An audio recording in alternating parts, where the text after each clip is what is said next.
आरो क'क्राझाराव कांग्रेसनि हेंथायै बीजेपीनि दुंहाव बेरेखा कांग्रेस दैदेनगिरि एबा एमपि राहुल गांधी आरो आफादगिरि मल्लिकार्जुन खारगेनि मुसुखा सावनानै दुंहाव बेरेखा खालामो। पार्लियामेन्टआव आइजो संरैखा बिल 2026 खौ कांग्रेस दैदेननाय इंडिया हानजा जुथाइ दोलोआ हेंथा खालामनायनि अजद लाबोनानै दिनै क'क्राझाराव जिल्ला बीजेपी दोलोआ दुंहाव बेरेखा खालामो।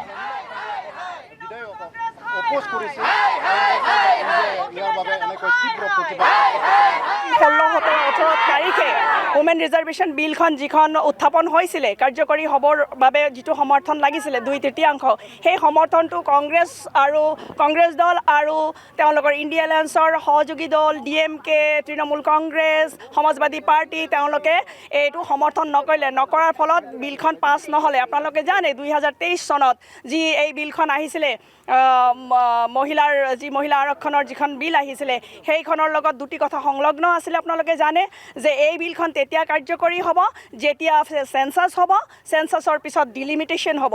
কাৰণ আপোনালোকে জানে যে এতিয়া আমাৰ যিটো ভাৰতবৰ্ষৰ যিটো পপুলেশ্যন সেই হিচাপত একোগৰাকী এমপিয়ে 26 লাখকে জনতাক প্ৰতিনিধিত্ব দিব লগা হৈছে, যাৰ কাৰণে বহুত কষ্ট হৈছে। কমসে কম যদি এতিয়া আমাৰ 815টা সিট বাঢ়ে তেতিয়াহ'লে একোগৰাকী এভাৰেজ যদি আমি ধৰোঁ একোগৰাকীকে এমপিয়ে মাত্ৰ 17 লাখ